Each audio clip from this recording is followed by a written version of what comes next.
आज के इस प्रोग्राम के रूह रवा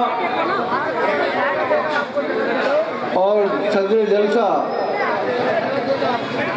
ताहिर रजा साहब मेरे सामने बैठे हुए बाड़ा हिंदुलाओ, कसाबपुरा, बत्ती जुलान, नबी करीम, आता केदारा से आए हुए तमाम, कटरा गौरीशंकर से आए हुए तमाम साथियों का दिल की गहराइयों से इस्तकबाल करता हूँ।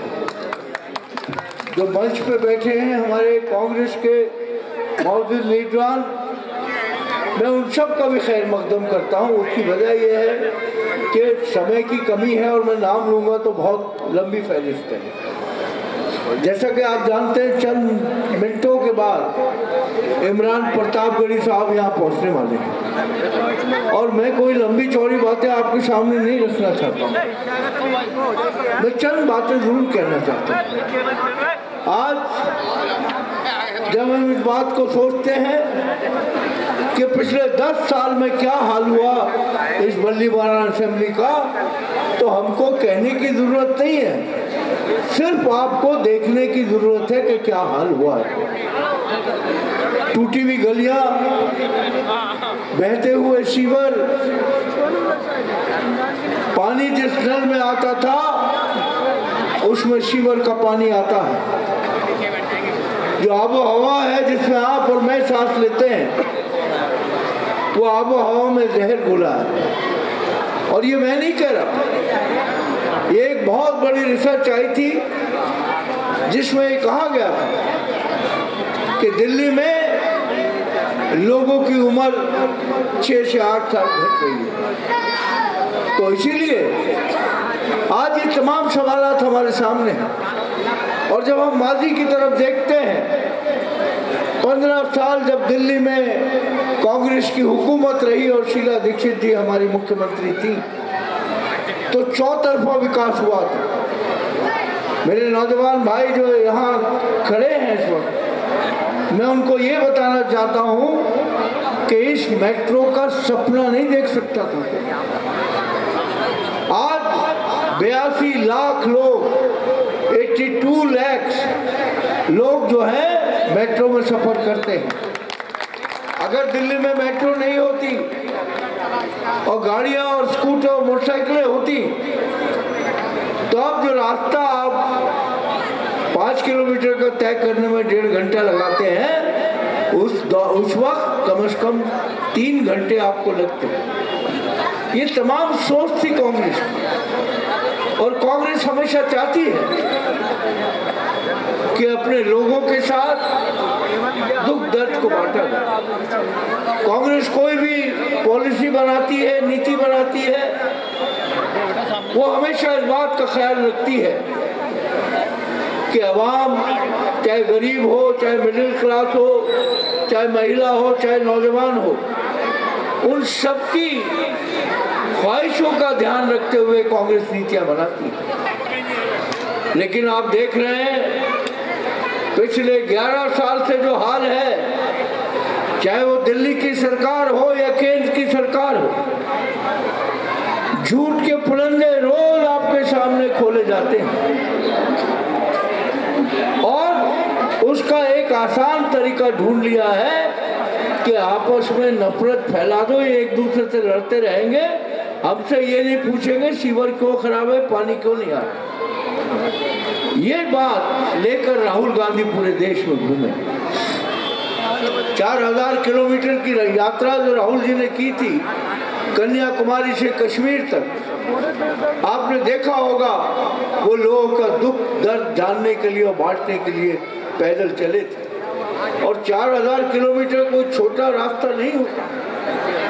और मैं समझता हूँ कि हिंदुस्तान में राहुल गांधी पहले व्यक्ति थे जो 4000 किलोमीटर पैदल चले, क्योंकि वो महात्मा गांधी, पंडित जवाहरलाल नेहरू, मौलाना अबुल कलाम आजाद, बाबा साहब भीमराव अंबेडकर, उनके बताए हुए रास्ते पर चलते चलते हुए वो कश्मीर पहुंचे।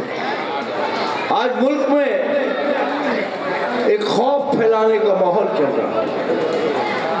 हिंदू को मुसलमान से अलग करना, हिंदू को सिख से लड़वा देना, ईसाइयों से लड़वा देना, ये ऐसा एक खेल बन गया है कि आपकी जो जिंदगी के बुनियादी मसले हैं आप उस तरफ देख ही ना पाओ।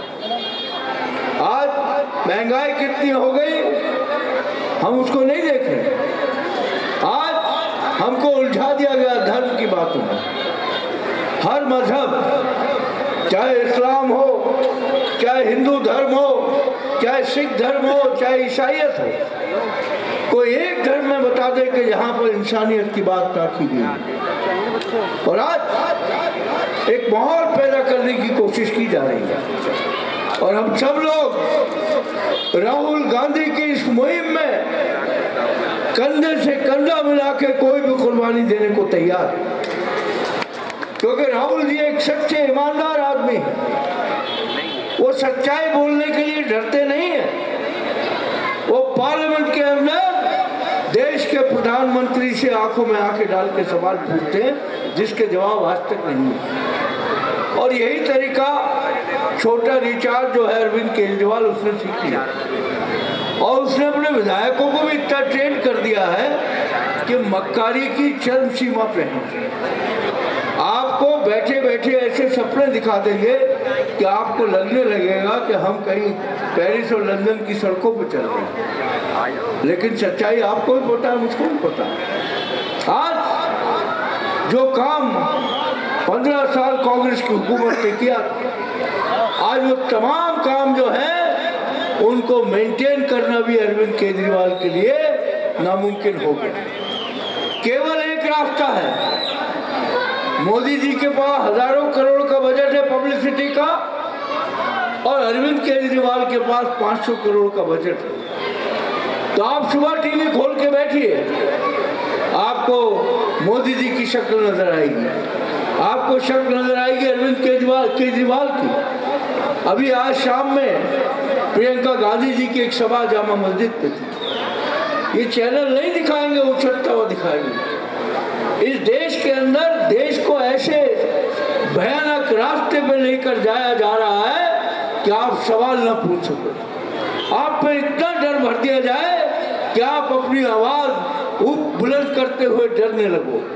आज जिस तरीके की धमकियां भी पिछले 10 दिन से चल रहा है, अक्सर civil code, uniform civil code, ये 1980 में जब भारतीय जनता पार्टी बनी थी तब से यही नारे लगा रहे हैं, क्योंकि ये पुराने नारों को वापस इसलिए ला रहे हैं कि लोग अब समझ चुके हैं। ये चाहते हैं कि हम इन्हीं तमाम सवालों में उलझे रहें।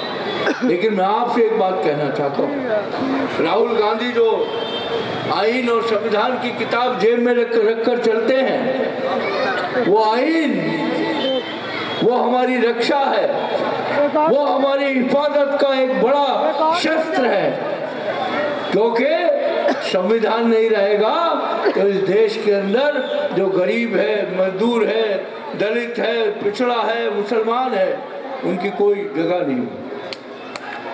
जो कहती थी राष्ट्रीय सेवक संघ कि हम दूसरे नंबर का शहरी बना देंगे, उसी रास्ते पे देश चलने लगा। मैं आपसे पूछना चाहता हूँ, मेरे से पहले अभी ईदगाह का जिक्र यहाँ, मैं खुद वक्फ बोर्ड का चेयरमैन रहा और मैं आज आपको कहना चाहता हूँ, तकरीबन कोई 15 बार इस तरह की कोशिशें हुई कि जिधर मूर्ति लगी है वहाँ पार्किंग बनाने का एक बड़ा मंसूबा था। लेकिन कांग्रेस की गवर्नमेंट थी, कांग्रेस की सोच थी, कांग्रेस की लीडरशिप थी जो एक चट्टान की तरह काम करती है। हमने अंदर कुछ नहीं।